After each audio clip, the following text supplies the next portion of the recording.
ਵੱਲੋਂ ਸਾਰਿਆਂ ਨੂੰ ਜੈ ਮਸੀਹ ਦੀ। ਅਸੀਂ ਪਰਮੇਸ਼ਰ ਦਾ ਧੰਨਵਾਦ ਕਰਦੇ ਹਾਂ ਅਤੇ ਅੱਜ ਮੈਂ ਪਰਮੇਸ਼ਰ ਦੇ ਵਚਨ ਦੇ ਵਿੱਚੋਂ ਕੁਝ ਗੱਲ ਕਰਨਾ ਚਾਹੁੰਦਾ ਹਾਂ। ਪਰਮੇਸ਼ਰ ਦਾ ਇਹ ਵਚਨ, ਪਰਮੇਸ਼ਰ ਦੇ ਨੇ ਮੈਨੂੰ ਜੋ ਬਾਈਬਲ ਦੇ ਵਿੱਚੋਂ ਸਿਖਾਇਆ ਕੁਝ ਆਪਣੇ ਅਨੁਗ੍ਰਹਿ ਦੇ ਬਾਰੇ, ਅਤੇ ਅਸੀਂ ਅੱਜ ਪਰਮੇਸ਼ਰ ਦੇ ਅਨੁਗ੍ਰਹਿ ਨੂੰ ਦੇਖਾਂਗੇ ਕਿ ਪਰਮੇਸ਼ਰ ਕਿੰਨੇ ਤਰ੍ਹਾਂ ਦੇ ਨਾਲ ਅਨੁਗ੍ਰਹਿ ਕਰਦਾ ਹੈ। ਹਾਲੇਲੂਇਆ।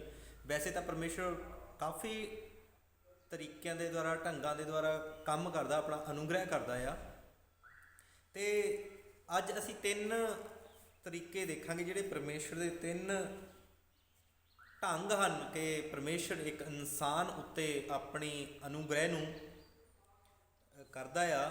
ਅਨੁਗ੍ਰਹਿ ਦਾ ਮਤਲਬ ਪਰਮੇਸ਼ਰ ਦੀ ਦਇਆ ਹੋਣਾ, ਪਰਮੇਸ਼ਰ ਦੀ ਆਸ਼ੀਸ਼ ਮਿਲਣੀ ਅਤੇ ਕਿਰਪਾ ਮਿਲਣੀ ਪਰਮੇਸ਼ਰ ਦੀ। ਹਾਲੇਲੂਇਆ।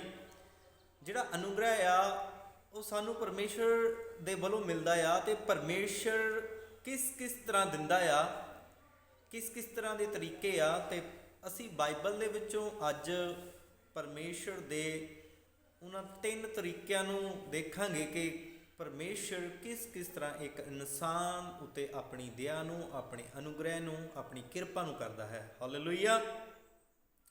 ਅਸੀਂ ਅਨੁਗ੍ਰਹਿ ਬਾਰੇ ਦੇਖਣ ਤੋਂ ਪਹਿਲਾਂ ਸਾਨੂੰ ਅਨੁਗ੍ਰਹਿ ਦੀ ਜ਼ਰੂਰਤ ਕਦੋਂ ਪੈਂਦੀ ਹੈ,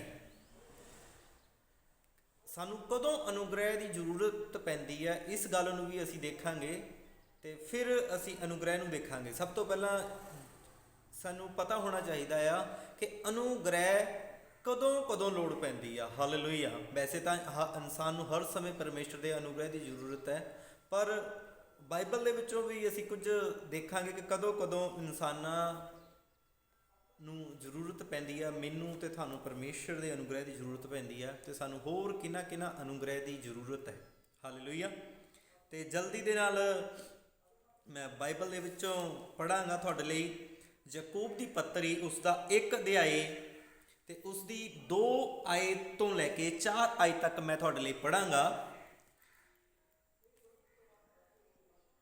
लिखा होया वचन दे विच, हे मेरे भाइयों, जब तुम नाना प्रकार की परीक्षा में पढ़ो तो इसको पूरे आनंद की बात समझो, जय जानकर कि तुम्हारे विश्वास के परखे जाने से धीरज उत्पन्न होता है, पर धीरज को अपना पूरा काम करने दो कि तुम पूरे और सिद्ध हो जाओ और तुम में किसी बात की घटी ना रहे।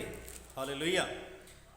बाइबल कहती है कि हे मेरे भाईओ, हर एक विश्वासी ਨੂੰ ਬਾਈਬਲ ਕੀ ਕਹਿੰਦੀ ਹੈ। ਲੇਖਕ ਜਿਹੜਾ ਆ ਉਹ ਯਾਕੂਬ ਜਿਹੜਾ ਆ ਉਹ ਕੀ ਬੇਨਤੀ ਕਰਦਾ ਆ ਕਿ ਮੇਰੇ ਭਰਾਵੋ, ਮੇਰੇ ਦੋਸਤੋ, ਮੇਰੇ ਮਿੱਤਰੋ, ਜਿਹੜੇ ਪ੍ਰਭੂ ਦੇ ਵਿੱਚ ਹਨ, ਉਹਨਾਂ ਦੇ ਅੱਗੇ ਬੇਨਤੀ ਕਰ ਰਿਹਾ ਹੈ। ਜਿਹੜੇ ਯਿਸੂ ਮਸੀਹ ਦੇ ਵਿੱਚ ਹਨ ਉਹਨਾਂ ਨੂੰ ਭਰਾ ਕਹਿ ਰਿਹਾ ਆ। ਹਾਲੇਲੂਇਆ। ਜਿਸ ਤਰ੍ਹਾਂ ਯਿਸੂ ਮਸੀਹ ਨੇ ਕਿਹਾ ਤੁਸੀਂ ਸਭ ਆਪਸ ਵਿੱਚ ਭਰਾ ਹੋ, ਅਤੇ ਬੇਨਤੀ ਕਰ ਰਿਹਾ ਕਿ ਜਦੋਂ ਤੁਸੀਂ ਪ੍ਰੀਖਿਆ ਦੇ ਵਿੱਚ, ਤਰ੍ਹਾਂ ਦੀਆਂ ਪ੍ਰੀਖਿਆਵਾਂ ਦੇ ਵਿੱਚ ਪਵੋ ਤਾਂ ਕੀ ਕਰੋ, ਉਹਨੂੰ ਪੂਰੇ ਆਨੰਦ ਦੀ ਗੱਲ ਸਮਝੋ। ਜਦੋਂ ਇੱਕ ਇਨਸਾਨ ਪ੍ਰੀਖਿਆ ਦੇ ਵਿੱਚ ਪੈਂਦਾ ਆ, ਉਸ ਸਮੇਂ ਵੀ ਉਸ ਨੂੰ ਅਨੁਗ੍ਰਹਿ ਦੀ ਜ਼ਰੂਰਤ ਹੁੰਦੀ ਹੈ। ਅਤੇ ਪਰਮੇਸ਼ਰ ਦਾ ਵਚਨ ਕਹਿੰਦਾ ਆ ਕਿ ਤੁਸੀਂ ਪੂਰੇ ਆਨੰਦ ਦੀ ਗੱਲ ਸਮਝੋ, ਖੁਸ਼ੀ ਦੀ ਗੱਲ ਸਮਝੋ ਜਦੋਂ ਤੁਸੀਂ ਪ੍ਰੀਖਿਆ ਦੇ ਵਿੱਚ, ਇਮਤਿਹਾਨ ਦੇ ਵਿੱਚ ਪੈ ਜਾਓ। ਹਾਲੇਲੂਇਆ। ਜਦੋਂ ਸਾਡੇ ਉੱਤੇ ਕੋਈ ਪ੍ਰੋਬਲਮਸ ਆ ਜਾਂਦੀ ਆ, ਕੋਈ ਸਮੱਸਿਆ ਆ ਜਾਂਦੀ ਆ, ਜਾਂ ਅਸੀਂ ਡਾਮਾਡੋਲ ਹੋ ਜਾਂਦੇ ਆ, ਪਰਮੇਸ਼ਰ ਦਾ ਅਨੁਗ੍ਰਹਿ ਹੁੰਦਾ ਹੈ ਸਾਡੇ ਉੱਤੇ, ਪਰ ਫਿਰ ਵੀ ਪਰਮੇਸ਼ਰ 3 ਤਰੀਕਿਆਂ ਦੇ ਦੁਆਰਾ ਕੰਮ ਕਰਦਾ ਹੈ, ਆਪਣਾ ਅਨੁਗ੍ਰਹਿ ਦਿੰਦਾ ਹੈ। ਹਾਲੇਲੂਇਆ। ਆਪਣਾ ਅਨੁਗ੍ਰਹਿ 3 ਤਰ੍ਹਾਂ ਪਰਮੇਸ਼ਰ ਕਰਦਾ ਹੈ। ਹਾਲੇਲੂਇਆ। ਇੱਕ ਮੈਂ ਵਚਨ ਪੜਾਂਗਾ ਤੁਹਾਡੇ ਲਈ ਹੋਰ, ਇਬਰਾਨੀਆਂ ਉਹਦਾ 12ਵਾਂ ਅਧਿਆਏ, ਉਹਦੀ 3 ਆਇਤ ਨੂੰ ਵੀ ਅਸੀਂ ਪੜਾਂਗੇ। ਇੱਥੇ ਲਿਖਿਆ ਹੈ, ਇਸ ਲਈ ਉਸ ਪਰ ਧਿਆਨ ਕਰੋ। लिखा है, इसलिए उस पर मतलब यीशु मसीह पर ध्यान करो, जिसने अपने विरोध में पापियों का इतना विरोध सह लिया कि तुम निराश होकर साहस ना छोड़ दो। यीशु मसीह ने पापियां का विरोध ਜਦੋਂ ਯਿਸੂ ਮਸੀਹ ਇਸ ਧਰਤੀ ਉੱਤੇ ਸੀ ਕਿੰਨਾ ਵਿਰੋਧ ਹੋਇਆ। ਤੁਸੀਂ ਸਾਰੇ ਜਿੰਨੇ ਵੀ ਬਾਈਬਲ ਪੜ੍ਹਨ ਵਾਲੇ ਆ ਤੁਸੀਂ ਜਾਣਦੇ ਕਿ ਯਿਸੂ ਮਸੀਹ ਜਦੋਂ ਬਪਤਿਸਮਾ ਲਿਆ ਉਸ ਤੋਂ ਬਾਅਦ ਕਿੰਨਾ ਵਿਰੋਧ ਹੋਇਆ। 3.5 ਸਾਲ ਦੀ ਸੇਵਕਾਈ ਦੇ ਵਿੱਚ ਯਿਸੂ ਮਸੀਹ ਨੂੰ ਪਥਰਾਓ ਕਰਨ ਦੀ ਕੋਸ਼ਿਸ਼ ਕੀਤੀ ਗਈ, ਉਹਨੂੰ ਫੜਿਆ ਗਿਆ। ਅੰਤ ਦੇ ਜਦੋਂ ਯਿਸੂ ਮਸੀਹ ਆਪਣੀ ਇਸ ਦੁਨੀਆ ਦੇ ਉੱਤੇ ਅੰਤਲੇ ਦਿਨਾਂ ਦੇ ਵਿੱਚ ਸੀਗੇ, ਆਪਣੀ ਸੇਵਕਾਈ ਦੇ 350 ਸਾਲ ਦੇ ਦਰਮਿਆਨ ਸੀਗੇ ਕਿ ਯਿਸੂ ਮਸੀਹ ਨੂੰ ਹੱਥਾਂ ਦੇ ਪੈਰਾਂ ਦੇ ਵਿੱਚ ਕਿੱਲ ਠੋਕੇ ਗਏ, ਮਾਰਿਆ ਗਿਆ, ਦਾੜੀ ਨੋਚਿਆ, ਕਿੰਨੀਆਂ ਤਾੜਨਾਵਾਂ ਪਈਆਂ। ਪਰ ਯਿਸੂ ਮਸੀਹ ਨੇ ਸਭ ਕੁਝ ਬਾਈਬਲ ਕਹਿੰਦੀ ਹੈ ਸਹਿ ਲਿਆ ਕਿ ਤੁਸੀਂ ਨਿਰਾਸ਼ ਨਾ ਹੋਵੋ। ਹਾਲੇਲੂਇਆ। ਜਦੋਂ ਤੁਸੀਂ ਪ੍ਰੋਬਲਮ ਦੇ ਵਿੱਚ ਫਸ ਜਾਓ, ਉਹ ਕਿਸੇ ਵੀ ਤਰ੍ਹਾਂ ਦੀ ਪ੍ਰੋਬਲਮ ਹੋ ਸਕਦੀ ਆ, ਫਾਈਨੈਂਸ ਦੀ ਹੋ ਸਕਦੀ ਆ, ਬਿਮਾਰੀ ਦੀ ਹੋ ਸਕਦੀ ਆ, ਕੋਈ ਵੀ ਕਿਸੇ ਵੀ ਸਥਾਨ 'ਤੇ, ਚਾਹੇ ਬਿਮਾਰੀ ਦਾ ਸਥਾਨ ਹੈ ਉੱਥੇ ਵੀ ਸਾਨੂੰ ਅਨੁਗ੍ਰਹਿ ਦੀ ਜ਼ਰੂਰਤ ਹੈ, ਚਾਹੇ ਫਾਈਨੈਂਸ ਦਾ ਸਥਾਨ ਹੈ ਉਸ ਸਮੇਂ ਵੀ ਸਾਨੂੰ ਅਨੁਗ੍ਰਹਿ ਦੀ ਜ਼ਰੂਰਤ ਹੈ। ਚਾਹੇ ਕੋਈ ਘਰ ਦੇ ਵਿੱਚ ਪ੍ਰੋਬਲਮ ਹੈ, ਦੁਸ਼ਟ ਆਤਮਾ ਦੀ ਪ੍ਰੋਬਲਮ ਹੈ, ਜਾਂ ਕੋਈ ਡਿਪਰੈਸ਼ਨ ਦੀ ਪ੍ਰੋਬਲਮ ਹੈ, ਜਾਂ ਕੋਈ ਹਾਰਟ ਦੀ ਪ੍ਰੋਬਲਮ ਹੈ, ਜਾਂ ਕੋਈ ਕਿਸੇ ਵੀ ਤਰ੍ਹਾਂ ਦੀ ਪ੍ਰੋਬਲਮ ਹੈ, ਸਾਨੂੰ ਉਸ ਪ੍ਰੋਬਲਮ ਦੇ ਵਿੱਚੋਂ ਨਿਕਲਣ ਲਈ ਅਨੁਗ੍ਰਹਿ ਦੀ ਜ਼ਰੂਰਤ ਹੈ। ਹਾਲੇਲੂਇਆ। ਤੇ ਅੱਜ ਜਿਹੜਾ ਆ ਮੈਂ ਆਪਣੇ ਵਿਸ਼ੇ ਵੱਲ ਨੂੰ ਜਾ ਰਿਹਾ ਕਿ ਸਾਨੂੰ ਦੇ ਉੱਤੇ ਪਰਮੇਸ਼ਰ 3 ਢੰਗਾਂ ਦੇ ਦੁਆਰਾ ਅਨੁਗ੍ਰਹਿ ਕਰਦਾ ਹੈ। ਹਾਲੇਲੂਇਆ। ਉਸ ਨੂੰ ਸ਼ੁਰੂ ਕਰਨ ਤੋਂ ਪਹਿਲਾਂ ਮੈਂ ਵਚਨ ਇੱਕ ਹੋਰ ਪੜਾਂਗਾ, ਯਕੂਬ ਦੇ ਵਿੱਚ ਹੀ ਉਹਦਾ 13 ਆਇਤ ਪੜਾਂਗਾ ਮੈਂ, 1 ਦੀ 13। जब किसी की परीक्षा हो, मतलब ਜਦੋਂ इम्तिहान ਦੇ ਵਿੱਚ ਪੈ जाओ, प्रभु कहना तो वह यह ना समझे कि मेरी परीक्षा परमेश्वर की ओर से होती है। ਕੋਈ ਇਹ ਨਾ ਸੋਚੇ ਜਦੋਂ ਕੋਈ ਇਮਤਿਹਾਨ ਦੇ ਵਿੱਚ, ਪ੍ਰੋਬਲਮ ਦੇ ਵਿੱਚ, ਸਮੱਸਿਆ ਦੇ ਵਿੱਚ ਫਸ ਜਾਏ, ਇਹ ਨਾ ਸੋਚੇ ਕਿ ਪਰਮੇਸ਼ਰ ਮੇਰੀ ਪ੍ਰੀਖਿਆ ਲੈ ਰਿਹਾ ਆ।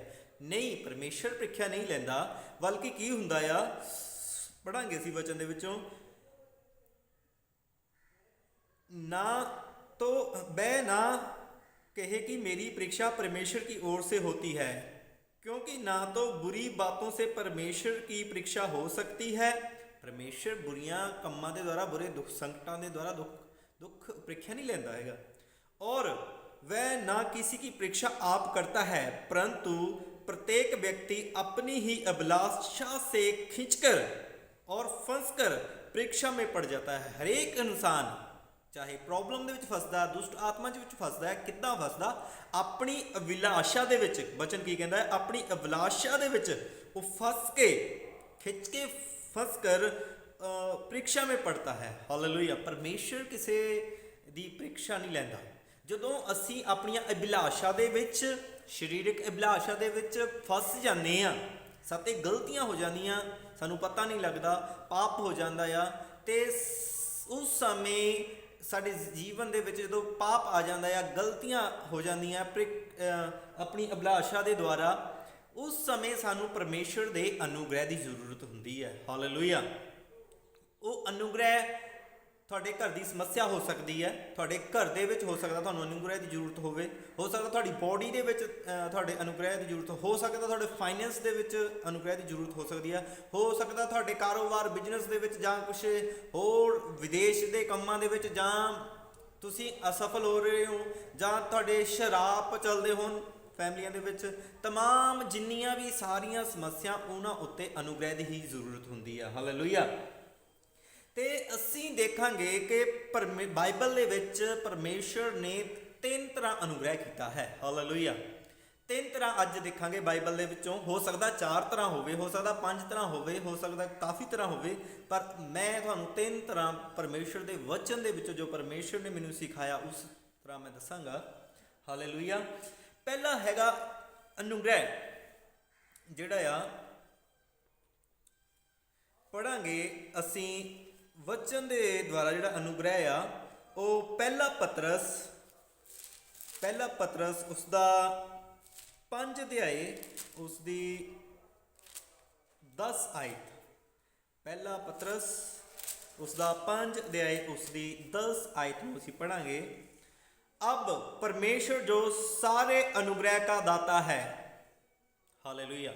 परमेश्वर की है सारे ही अनुग्रह का दाता है। मतलब परमेश्वर की किरपा, जिन्नी भी किरपा आ इंसानां उत्ते परमेश्वर की जिहड़ी किरपा हुंदी है, दया हुंदी है मसीह दे विच, वो परमेश्वर की किरपा आ। ते ਜਿਹੜੀ ਕਿਰਪਾ ਆ ਦਾ ਸੋਮਾ ਉਹ ਪਰਮੇਸ਼ਰ ਹੈ। ਹਾਲੇਲੂਇਆ। ਪਰਮੇਸ਼ਰ ਕਿੱਦਾਂ ਢੰਗ ਦੇ ਦੁਆਰਾ ਵੰਡਦਾ ਆ ਉਸ ਨੂੰ ਦੇਖਾਂਗੇ। ਅਬ परमेश्वर जो सारे अनुग्रह का दाता है, जिसने तुम्हें मसीह में अपनी अनंत महिमा के लिए बुलाया है। हालेलुया। तुम्हारे थोड़ी देर तक दुख उठाने के बाद आप ही तुम्हें सिद्ध और स्थिर और बलवंत करेगा। ਜਦੋਂ ਅਸੀਂ ਪ੍ਰੀਖਿਆ ਦੇ ਵਿੱਚ ਪੈ ਜਾਂਦੇ ਆ, ਪਰਮੇਸ਼ਰ ਸਾਰੇ ਹੀ ਅਨੁਗ੍ਰਹਿ ਦਾ ਸੋਮਾ ਆ। ਇਸ ਗੱਲ ਨੂੰ ਯਾਦ ਰੱਖਣਾ, ਹਰ ਅਨੁਗ੍ਰਹਿ ਪਰਮੇਸ਼ਰ ਦੇ ਵੱਲੋਂ ਹੈ। ਜਿਹੜਾ ਪ੍ਰਭੂ ਯਿਸੂ ਮਸੀਹ ਦੇ ਨਾਮ ਦੇ ਵਿੱਚ ਹੁੰਦਾ ਆ, ਪਰਮੇਸ਼ਰ ਦੇ ਨਾਮ ਦੇ ਵਿੱਚ ਹੁੰਦਾ ਆ, ਉਹ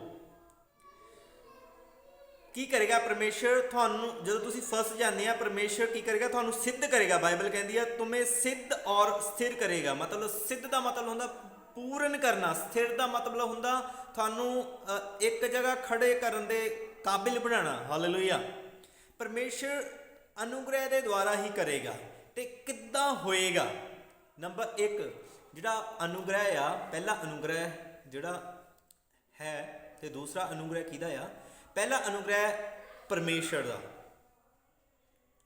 ਜਿਹੜਾ ਪਰਮੇਸ਼ਰ ਦਾ ਅਨੁਗ੍ਰਹਿ ਆ ਉਹ ਸਾਰਾ ਹੀ ਅਨੁਗ੍ਰਹਿ ਆ। ਇਸ ਨੂੰ ਮੈਂ ਲਾਸਟ ਦੇ ਵਿੱਚ ਟੱਚ ਕਰਾਂਗਾ, ਤੁਸੀਂ ਸਮਝ ਜਾਓਗੇ ਮੈਂ ਕੀ ਕਹਿਣਾ ਚਾਹੁੰਦਾ ਆ। ਦੂਸਰਾ ਅਨੁਗ੍ਰਹਿ ਹੈਗਾ, ਪਹਿਲਾ ਪਰਮੇਸ਼ਰ ਦਾ ਅਨੁਗ੍ਰਹਿ, ਦੂਸਰਾ ਅਨੁਗ੍ਰਹਿ ਜਿਹੜਾ ਆ ਬਾਈਬਲ ਜਿਸ ਨੂੰ ਦੱਸਦੀ ਹੈ ਉਹ ਹੈਗਾ ਮਨੁੱਸ਼ਿਆਂ ਦਾ ਅਨੁਗ੍ਰਹਿ, ਇਨਸਾਨਾਂ ਦਾ ਅਨੁਗ੍ਰਹਿ। ਜਦੋਂ ਅਸੀਂ ਕਹੌਤਾ ਪੜ੍ਹਦੇ ਹਾਂ, ਉੱਥੇ ਲਿਖਿਆ ਹੋਇਆ ਕਹੌਤਾ ਹਿੰਦੀ ਦੇ ਵਿੱਚ ਨੀਤੀ ਵਚਨ ਉਸ ਦਾ 3 ਅਧਿਆਏ ਤੇ ਉਸ ਦੀ 4 ਆਇਤ ਦੇ ਵਿੱਚ ਲਿਖਿਆ ਵਾ, तू परमेश्वर और मनुष्य दोनों का अनुग्रह पाएगा। हालेलुया। बाइबल की कहती है तू परमेश्वर ਅਤੇ मनुष्य दोनों ਦਾ ਕੀ ਕਰੇਗਾ? ਤੂੰ ਅਨੁਗ੍ਰਹਿ ਪਾਏਗਾ। ਹਾਲੇਲੂਇਆ। ਬਾਈਬਲ ਪਰਮੇਸ਼ਰ ਦਾ ਅਨੁਗ੍ਰਹਿ ਤੇ ਮਨੁੱਸ਼ਾਂ ਦਾ ਅਨੁਗ੍ਰਹਿ ਅਲੱਗ ਉੱਥੇ ਆਇਆ। ਪਰਮੇਸ਼ਰ ਦਾ ਅਨੁਗ੍ਰਹਿ ਤੇ ਮਨੁੱਸ਼ਾਂ ਦਾ ਅਨੁਗ੍ਰਹਿ ਤੂੰ ਕੀ ਕਰੇਗਾ? ਪਾਏਗਾ। ਇਹਦਾ ਮਤਲਬ ਕੀ ਹੈ? ਇਨਸਾਨਾਂ ਦੇ ਵੀ ਅਨੁਗ੍ਰਹਿ ਦੀ ਸਾਨੂੰ ਕੀ ਹੈ? ਜ਼ਰੂਰਤ ਹੈ। ਹਾਲੇਲੂਇਆ। ਇਨਸਾਨਾਂ ਦੇ ਕੋਲ ਕੀ ਹੈ? ਅਨੁਗ੍ਰਹਿ ਆ। ਅਸੀਂ ਬਹੁਤ ਵਾਰੀ ਲੋਕਾਂ ਨੇ ਕਹਿੰਦੇ ਸਾਡੇ 'ਤੇ ਕਿਰਪਾ ਕਰਦੇ। ਸਾਡੇ ਜਦੋਂ ਅਸੀਂ ਕਿਸੇ ਤੋਂ ਕੁਛ ਲੈਣਾ ਹੁੰਦਾ ਆ, ਉਹ ਸਾਨੂੰ ਦਿੰਦਾ ਨਹੀਂ ਹੈਗਾ, ਅਸੀਂ ਉਹਨਾਂ ਕਹਿੰਦੇ ਭਰਾਵਾ ਕਿਰਪਾ ਕਰਦੇ ਸਾਡੇ ਉੱਤੇ, ਹੈ ਨਾ। ਕਿ ਮਤਲਬ ਕਹਿਣ ਦਾ ਮਤਲਬ ਸਾਨੂੰ ਸਾਡੀ ਚੀਜ਼ ਦੇ ਦੇ, ਹੈ ਨਾ। ਕਿ ਸਾਨੂੰ ਪਰਮੇਸ਼ਰ ਦੇ ਅਨੁਗ੍ਰਹਿ ਦੀ ਤਾਂ ਜ਼ਰੂਰਤ ਹੈ ਹੀ ਹੈ, ਤੇ ਇਨਸਾਨਾਂ ਦੀ ਵੀ ਜ਼ਰੂਰਤ ਦੇ ਅਨੁਗ੍ਰਹਿ ਦੀ ਜ਼ਰੂਰਤ ਹੈ।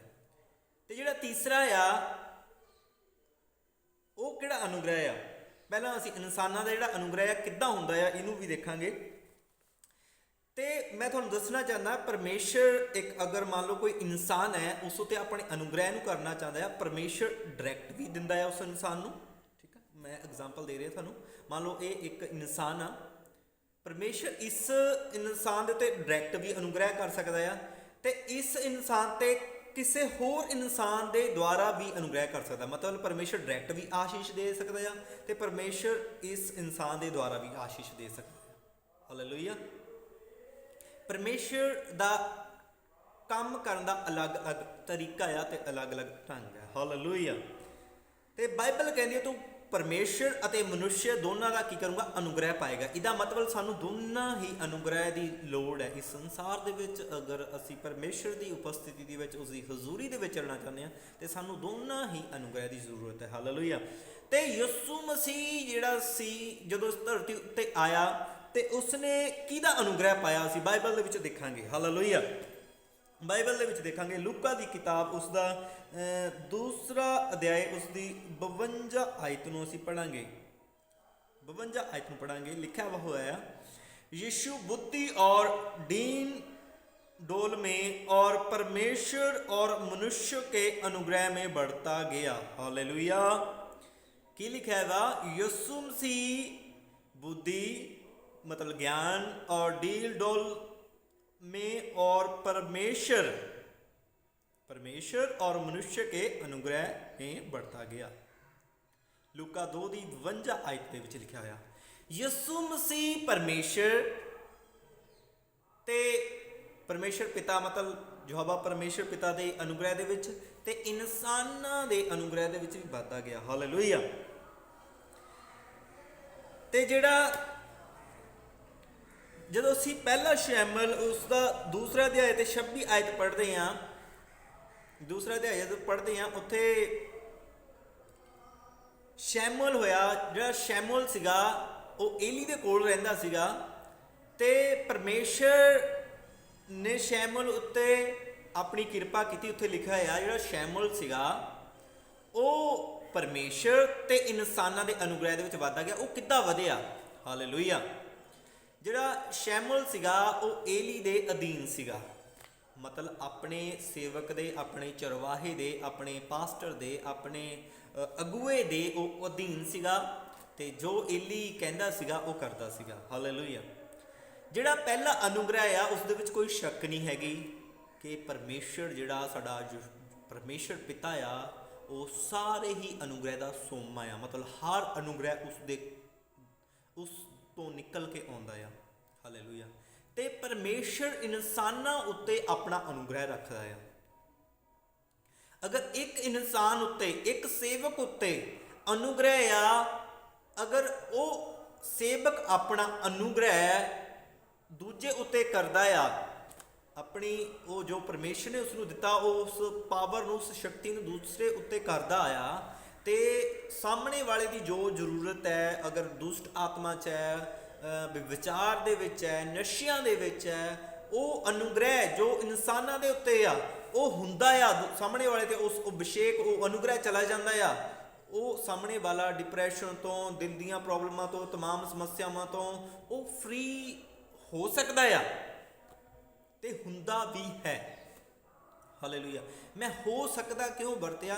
ਅਗਰ ਉਹ ਇਨਸਾਨ ਸਾਹਮਣੇ ਵਾਲਾ ਉਸ ਜਿਸ ਨੂੰ ਅਨੁਗ੍ਰਹਿ ਦੀ ਜ਼ਰੂਰਤ ਹੈ ਉਸ ਸੇਵਕ ਦੇ ਕੋਲ ਜਾਂਦਾ ਆ ਦਿਲ ਤੋਂ, ਬਿਨਾਂ ਕਿਸੇ ਸਵਾਰਥ ਤੋਂ, ਉਸ ਦੇ ਨਾਲ ਟੱਚ ਹੁੰਦਾ ਆ, ਉਸ ਨਾਲ ਜੁੜਦਾ ਆ, ਉਹ ਆਸ਼ੀਸ਼ਿਤ ਹੋਏਗਾ, ਉਹ ਅਨੁਗ੍ਰਹਿ ਪਾਏਗਾ। ਤਾਂ ਹੀ ਬਾਈਬਲ ਦੇ ਵਿੱਚ ਲਿਖਿਆ ਵਾ ਤੂੰ ਪਰਮੇਸ਼ਰ ਅਤੇ ਮਨੁੱਖ ਦੋਨੋਂ ਦਾ ਅਨੁਗ੍ਰਹਿ ਪਾਏਗਾ। ਹਾਲੇਲੂਇਆ। ਹਾਲੇਲੂਇਆ। ਤੇ ਸਾਨੂੰ ਦੋਨਾਂ ਹੀ ਅਨੁਗ੍ਰਹਿ ਦੀ ਜ਼ਰੂਰਤ ਹੈ। ਜਿਹੜਾ ਜਦੋਂ ਅਸੀਂ ਇਨਸਾਨਾਂ ਦੀ, ਜਦੋਂ ਯਿਸੂ ਮਸੀਹ ਮਨੁੱਖ ਬਣ ਕੇ ਇਸ ਧਰਤੀ ਉੱਤੇ ਆਇਆ, ਕਈ ਵਾਰ ਸਾਨੂੰ ਜਿਹੜੇ ਸਾਡੇ ਸੇਵਕ ਹੁੰਦੇ ਆ, ਸਾਡੇ ਅਗੂਏ ਹੁੰਦੇ ਆ, ਸਾਨੂੰ ਜ਼ਰੂਰਤ ਪੈਂਦੀ ਆ ਉਹਨਾਂ ਦੇ ਅਨੁਗ੍ਰਹਿ ਦੀ। ਕਿਸ ਤਰ੍ਹਾਂ ਪੈਂਦੀ ਆ? ਕਈ ਵਾਰ ਘਰ ਦੇ ਵਿੱਚ ਕੋਈ ਸਮੱਸਿਆ ਹੁੰਦੀ ਆ, ਘਰ ਦੇ ਵਿੱਚ ਪ੍ਰੋਬਲਮ ਆ ਜਾਂਦੀ ਆ ਤੇ ਸਾਨੂੰ ਉਹਨਾਂ ਨੂੰ ਆਪਣੇ ਘਰ ਬੁਲਾਉਣ ਦੀ ਵੀ ਜ਼ਰੂਰਤ ਪੈਂਦੀ ਆ। ਹਾਲੇਲੂਇਆ। ਜ਼ਰੂਰਤ ਪੈਂਦੀ ਆ। ਜਿਸ ਤਰ੍ਹਾਂ ਬਾਈਬਲ ਦੇ ਵਿੱਚ ਯਿਸੂ ਮਸੀਹ ਜਦੋਂ ਲਾਜ਼ਰ ਮਰ ਗਿਆ ਤੇ ਮਰੀਅਮ ਲਾਜ਼ਰ ਦੀਆਂ ਭੈਣਾਂ ਨੇ ਕੀ ਕੀਤਾ? ਯਿਸੂ ਮਸੀਹ ਨੂੰ ਸੁਨੇਹਾ ਘੱਲਿਆ ਕਿ ਤੁਸੀਂ ਸਾਡੇ ਘਰ ਦੇ ਵਿੱਚ ਆਓ, ਜਿਹੜਾ ਮੇਰਾ ਭਰਾ ਬਿਮਾਰ ਹੈ। ਹਾਲੇਲੂਇਆ। ਉਹਦਾ ਭਰਾ ਜਦੋਂ ਬਿਮਾਰ ਸੀਗਾ, ਮਰਨ ਤੋਂ ਪਹਿਲਾਂ, ਲਾਜ਼ਰ ਮਰਨ ਤੋਂ ਪਹਿਲਾਂ ਜਦੋਂ ਬਿਮਾਰ ਸੀਗਾ, ਮਰੀਅਮ ਤੇ ਉਹਦੀਆਂ ਲਾਜ਼ਰ ਦੀਆਂ ਦੋਵੇਂ ਭੈਣਾਂ ਨੇ ਕੀ ਸੁਨੇਹਾ ਭੇਜਿਆ ਯਿਸੂ ਮਸੀਹ ਨੂੰ, ਤੁਸੀਂ ਘਰ ਦੇ ਵਿੱਚ ਆਓ। ਇਹਦਾ ਮਤਲਬ ਕੀ ਆ? ਸਾਨੂੰ ਜ਼ਰੂਰਤ ਪੈਂਦੀ ਆ ਅਨੁਗ੍ਰਹਿ ਦੀ। ਹਾਲੇਲੂਇਆ। ਜਦੋਂ ਯਿਸੂ ਮਸੀਹ ਮਨੁੱਖ ਸੀਗਾ, ਹਾਲੇਲੂਇਆ, ਤੇ ਘਰ ਦੇ ਵਿੱਚ ਪੈਂਦੀ ਹੈ। ਤੇ ਯਿਸੂ ਮਸੀਹ ਨੇ ਵੀ ਆਪਣੇ ਚੇਲਿਆਂ ਨੂੰ ਘੱਲਿਆ ਕਿ ਜਾਓ, ਮੇਰਾ ਸ਼ੁਭ ਸਮਾਚਾਰ ਲੈ ਕੇ ਜਾਓ, ਅਨੁਗ੍ਰਹਿ ਕਰੋ ਲੋਕਾਂ ਉੱਤੇ, ਉਹਨਾਂ ਨੂੰ ਸ਼ਾਂਤੀ ਦਿਓ। ਹਾਲੇਲੂਇਆ। ਕਈ ਵਾਰ ਸਾਨੂੰ ਜ਼ਰੂਰਤ ਪੈਂਦੀ ਹੈ ਕਿ ਪਰਮੇਸ਼ਰ ਦੇ ਜਿਹੜੇ ਸੇਵਕ ਹੈ ਉਹਨਾਂ ਦਾ ਜਿਹੜਾ ਅਨੁਗ੍ਰਹਿ, ਉਸ ਅਨੁਗ੍ਰਹਿ ਦੀ ਸਾਨੂੰ ਜ਼ਰੂਰਤ ਪੈਂਦੀ ਆ। ਹਾਲੇਲੂਇਆ। ਇਹ ਹੋ ਗਿਆ ਦੂਸਰਾ ਅਨੁਗ੍ਰਹਿ। ਤੇ ਤੀਸਰਾ ਅਨੁਗ੍ਰਹਿ ਜਿਹੜਾ ਆ, ਜਦੋਂ ਅਸੀਂ ਬਾਈਬਲ ਦੇ ਵਿੱਚੋਂ ਦੇਖਾਂਗੇ ਕਿ ਜਿਹੜਾ ਤੀਸਰਾ ਅਨੁਗ੍ਰਹਿ ਆ, ਇਸ ਦੀ ਸਾਨੂੰ ਕਿੱਦਾਂ ਜ਼ਰੂਰਤ ਪੈਂਦੀ ਆ। ਮੈਂ ਪੜਾਂਗਾ ਬਾਈਬਲ ਦੇ ਵਿੱਚੋਂ ਵਿਵਸਥਾ ਸਾਰ ਉਹਦਾ 12ਵਾਂ ਅਧਿਆਇ, ਵਿਵਸਥਾ ਸਾਰ 12ਵਾਂ ਅਧਿਆਇ, ਜਦੋਂ ਤੁਸੀਂ 1 ਤੋਂ ਲੈ ਕੇ 14 ਆਇਤ ਤੱਕ ਪੜ੍ਹਦੇ ਹਾਂ ਤਾਂ ਇੱਥੇ ਬਾਈਬਲ ਦੇ ਜਦੋਂ ਅਸੀਂ ਪੜ੍ਹਦੇ ਹਾਂ 12ਵਾਂ ਅਧਿਆਇ, ਉੱਥੇ ਲਿਖਿਆ ਹੋਇਆ ਇੱਕ ਹੀ ਆਰਾਧਨਾ ਸਥਾਨ। ਪੰਜਾਬੀ ਦੇ ਵਿੱਚ ਲਿਖਿਆ ਹੋਇਆ ਆਰਾਧਨਾ ਸਥਾਨ ਦਾ ਕੇਂਦਰ ਬਿੰਦੂ। ਮਤਲਬ ਇੱਕ ਪੁਆਇੰਟ ਹੈ। ਹਾਲੇਲੂਇਆ। ਇੱਥੇ ਜਦੋਂ ਅਸੀਂ ਪੜ੍ਹਦੇ ਹਾਂ 5 ਆਇਤ, ਤੁਸੀਂ 1 ਤੋਂ ਲੈ ਕੇ 15 ਆਇਤ ਤੱਕ ਪੜ੍ਹਨਾ ਹੈ। ਮੈਂ ਤੁਹਾਨੂੰ ਟੱਚ ਕਰਨਾ ਚਾਹੁੰਦਾ, ਸਿਰਫ ਤੁਸੀਂ 5 ਆਇਤ ਨੂੰ ਜਦੋਂ ਪੜ੍ਹਦੇ ਹਾਂ ਲਿਖਿਆ ਵਾ, किंतु जो स्थान तुम्हारा परमेश्वर यहोवा तुम्हें सब गोत्रों में से चुन ले कि वहाँ अपना नाम बनाए रखें, उसके उसी निवास स्थान के पास जाया करना, और वहीं तुम अपने होम बलि और मेल बलि और दशमांश और उठाई हुई भेंट और मन्नत की वस्तुओं और सारा कुछ काफ़ी कुछ लिखा वा ते परमेश्वर कहना चढ़ाया करना।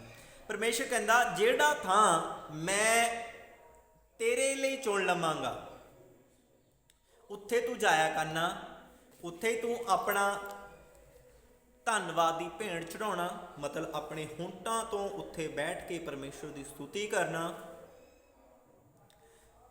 ਉੱਥੇ ਬੈਠ ਕੇ ਤੂੰ ਕੀ ਕਰਨਾ? ਭਜਨ ਗਾਣਾ, ਉੱਥੇ ਬੈਠ ਕੇ ਤੂੰ ਤਾਲੀ ਵਜਾਣਾ, ਉੱਥੇ ਬੈਠ ਕੇ ਤੂੰ ਪ੍ਰਾਰਥਨਾ ਕਰਨਾ। ਹਾਲੇਲੂਇਆ।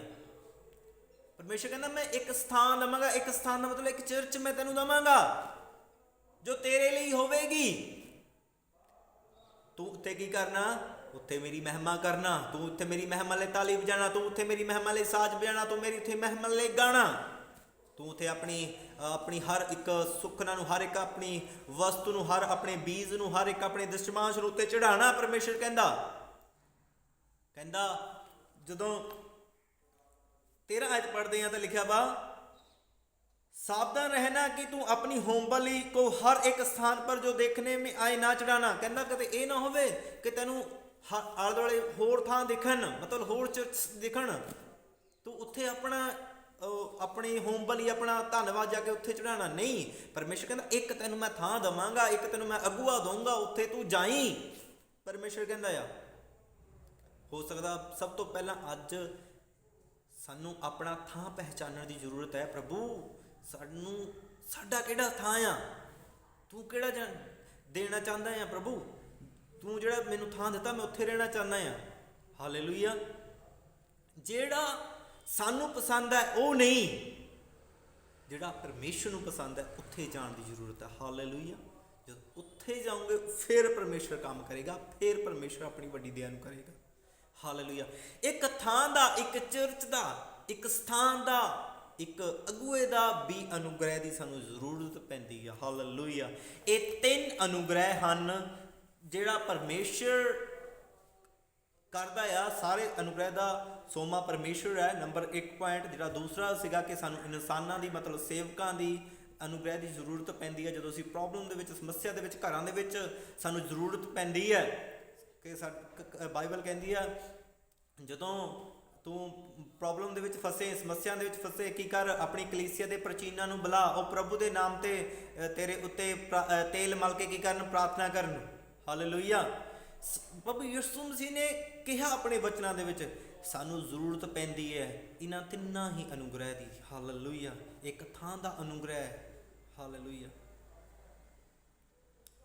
हालेलुया। जदों तुसीं रिश्तेदारी दे विच जांदे आ, तुसीं उत्थे 2 दिन 4 दिन ਜਾਂ दूर है ਜਾਂ किते आ, उत्थे मान लो तुसीं विदेश चले गए, उत्थे थोड़ा दिन रह के तुसीं आ जाते हैं, ठीक आ, उत्थे बाहर होटल ते खाना खा लैंदे आ, ठीक आ, पर तुसीं हमेशा नहीं रहिंदे बाहर, वापस अपने घर दे विच आने आ। ब्याह दे विच जांदे आ उत्थे 2 दिन 4 दिन रह के आ जाते हैं, बाहर वापस अपने घर दे विच आने आ। हालेलुया। तुसीं उत्थे दे वासी नहीं बन जाते। इसे तरह परमेश्वर जिहड़ा थां दिता है सानू, उत्थे सानू जुड़न की जरूरत है।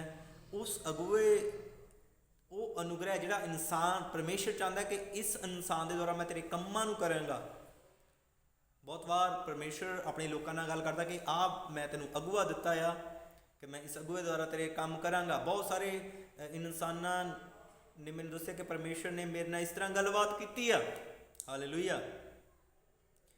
तो जदों परमेश्वर गलबात करता है उस गलबात ते बने रहना, टिके रहना जरूरी है, क्योंकि शैतान थानू उस स्थान तो, उस अगुए तो अलग करने की पूरी कोशिश करेगा। पर अगर थानू लगे कि हाँ बई मैं दूर हो चुका जां हो रहा जां शैतान मैनू करने की कोशिश कर रहा, तो इस गल नू समझ जाना कि ਮੈਂ ਆਪਣੇ ਅਨੁਗ੍ਰਹਿ ਨੂੰ ਗਵਾ ਰਿਹਾ ਹਾਂ। ਹਾਲੇਲੂਇਆ।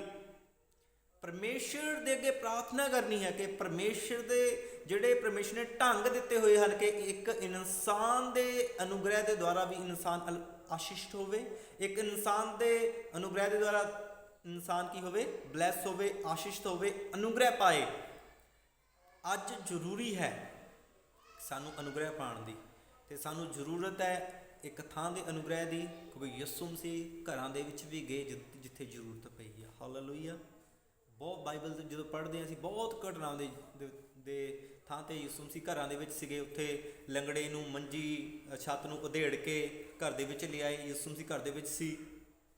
ਜ਼ਰੂਰਤ ਪੈਂਦੀ ਆ। ਹਾਲੇਲੂਇਆ। ਅਤੇ ਸਾਨੂੰ ਇਹਨਾਂ ਤਿੰਨਾਂ ਅਨੁਗ੍ਰਹਿ ਦੇ ਦੁਆਰਾ, ਪਰਮੇਸ਼ਰ ਦਾ ਤਾਂ ਅਨੁਗ੍ਰਹਿ ਹੈ ਹੀ ਹੈ, ਅਤੇ ਪਰਮੇਸ਼ਰ ਇਨਸਾਨਾਂ ਦੇ ਦੁਆਰਾ ਵੀ ਅਨੁਗ੍ਰਹਿ ਕਰਦਾ, ਅਤੇ ਇੱਕ ਚਰਚ ਦੇ ਸਥਾਨ ਦੇ ਦੁਆਰਾ ਵੀ, ਮਤਲਬ ਇੱਕ ਜਗ੍ਹਾ ਹੁੰਦੀ ਹੈ ਪਰਮੇਸ਼ਰ ਨੇ ਰੱਖੀ ਹੋਈ ਕਿ ਇੱਥੇ ਹੀ ਤੂੰ ਜਾਣਾ। ਅਤੇ ਜਦੋਂ ਪਰਮੇਸ਼ਰ ਆਪਣੀ ਦਇਆ ਨੂੰ ਕਰਦਾ ਹੈ ਅਤੇ ਇਸੇ ਢੰਗ ਦੇ ਨਾਲ ਕਰਦਾ ਹੈ। ਹਾਲੇਲੂਇਆ। ਮੇਰਾ ਵਿਸ਼ਵਾਸ ਹੈ ਪ੍ਰਭੂ ਸਾਨੂੰ ਇਸ ਵਚਨ ਦੇ ਦੁਆਰਾ ਆਸ਼ੀਸ਼ ਦੇਗਾ। ਸਾਰਿਆਂ ਨੂੰ ਜੈ ਮਸੀਹ ਦੀ। ਪਰਮੇਸ਼ਰ ਤੁਹਾਨੂੰ ਆਸ਼ੀਸ਼ਿਤ ਕਰੇ। God bless you.